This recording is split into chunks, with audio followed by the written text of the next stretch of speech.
Today we're exposing 23 cars that have lost value faster than you can imagine, often for some very good and very bad reasons.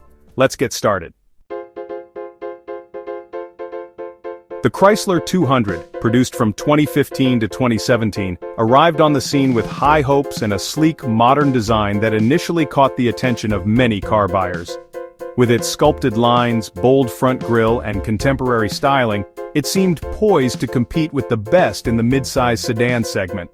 Chrysler marketed the 200 as a sophisticated, affordable alternative to more established rivals, promising a blend of comfort, technology, and performance.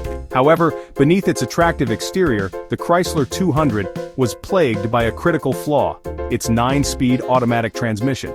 This transmission, which was supposed to deliver smooth and efficient shifting, quickly became infamous for its jerky operation, hesitation, and frequent reliability issues. Owners reported rough gear changes, unexpected lurches, and even complete transmission failures, leading to widespread frustration and costly repairs. As a result, the Chrysler 200 soon found itself relegated to rental fleets across the country.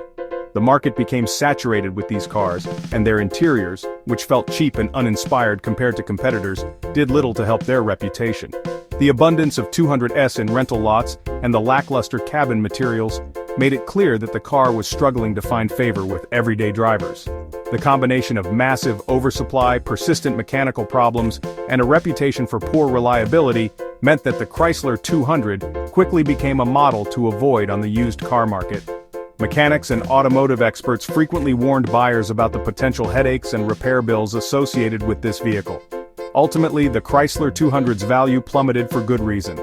Its initial promise was overshadowed by serious flaws, leaving it as a cautionary tale for anyone considering a bargain-priced used sedan. The Fiat 500L was Fiat's bold attempt to take the iconic retro charm of the beloved Fiat 500 and stretch it into a practical family car. On paper, it seemed like a great idea. Combine the playful Italian styling with extra space, more doors, and a higher driving position. The 500L promised to deliver the same fun personality, but with room for kids, groceries, and weekend adventures. Unfortunately, the result was a car that looked awkward and felt out of place. Its proportions were strange, and it never quite captured the cute appeal of the original 500. Instead, the 500L's design left many scratching their heads, wondering what went wrong. But the real trouble started once people began driving them. Owners reported a laundry list of problems: transmission failures, persistent electronic glitches, and mysterious engine issues that left many stranded. Reliability quickly became the 500L's Achilles heel, with frequent trips to the mechanic and dashboard warning lights that just wouldn't quit. Unsurprisingly, sales never took off. Dealerships struggled to move them off the lot, and used car buyers stayed away.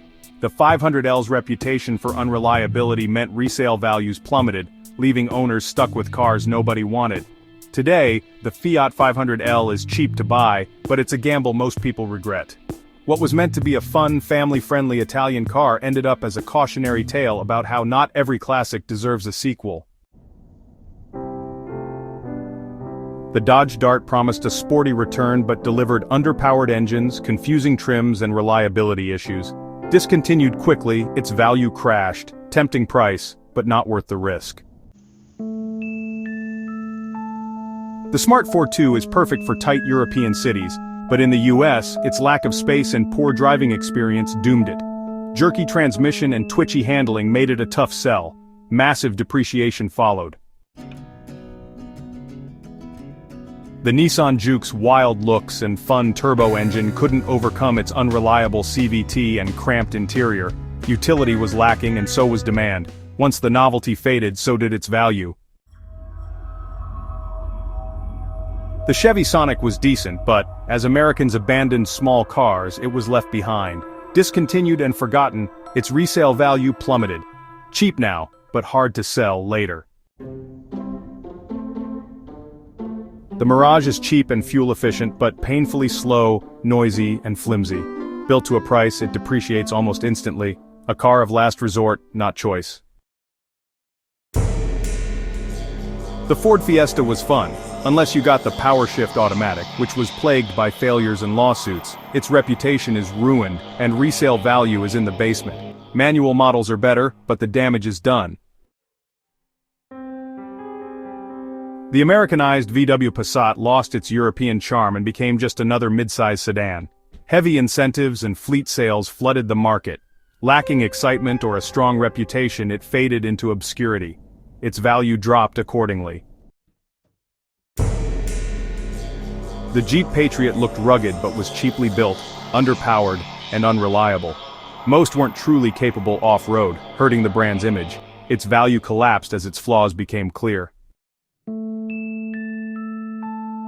The Hyundai Veloster's quirky three-door design made it stand out but also limited its appeal. Fun to drive but niche and hard to resell. High depreciation is the price of being different. The Scion TC was reliable and stylish, but the Scion brand faded fast.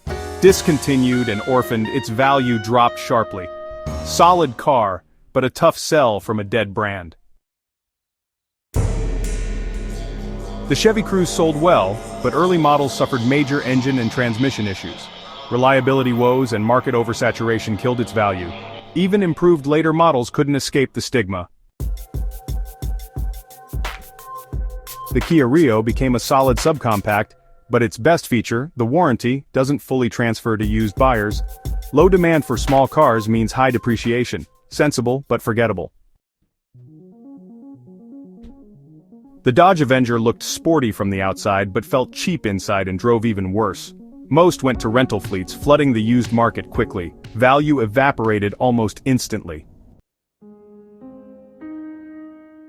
The Nissan Versa is America's cheapest new car, but that means rapid depreciation and a rental fleet stigma. Spartan features and dull driving make it undesirable. Cheap to buy but holds little value. The Ford Focus was great, except for the disastrous power-shift automatic transmission. Reliability nightmares destroyed its reputation and value. Even good manual models are dragged down by the stigma.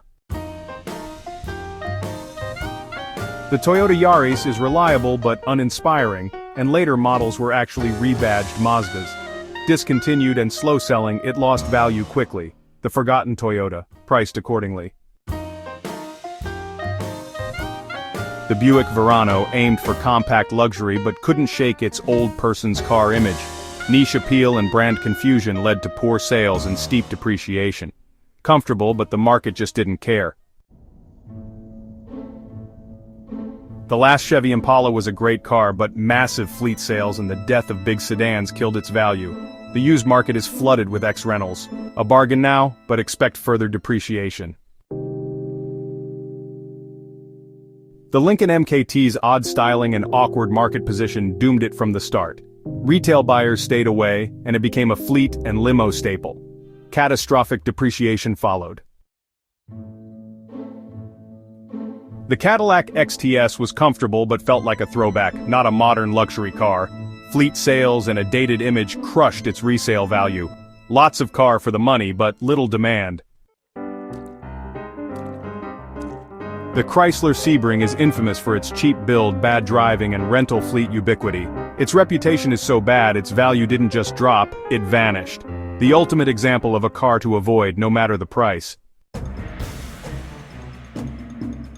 There you have it. 23 cars that might seem like absolute bargains at first glance. With so many options out there, it's easy to get excited about the low prices and the promise of driving away in a car that looks great on the outside. But, as we've seen, appearances can be deceiving, and sometimes a deal that looks too good to be true really is just that. These cars are often cheap for a reason. Whether it's high mileage, hidden mechanical issues, or a history of neglect, there's usually something lurking beneath the surface that explains the low price tag. That's why it's so important to do your homework before making a purchase. Always research the specific model you're interested in, check for common issues that owners report, and never skip a pre-purchase inspection by a trusted mechanic. A thorough inspection can reveal problems that aren't obvious during a quick test drive, saving you from expensive surprises down the road. Remember, a low price can sometimes hide big, costly problems. What seems like a steal today could turn into a headache tomorrow if you're not careful. It's always better to spend a little more upfront for a reliable car than to deal with constant repairs and breakdowns. Have you ever bought a used car that turned out to be a great deal, or a total disaster? Share your experiences in the comments below. Your stories can help others make smarter choices and avoid common pitfalls. And if you found this video helpful, don't forget to like and subscribe for more deep dives into the world of cars. We're here to help you make informed decisions and find the best ride for your needs. Thanks for watching, and see you in the next one.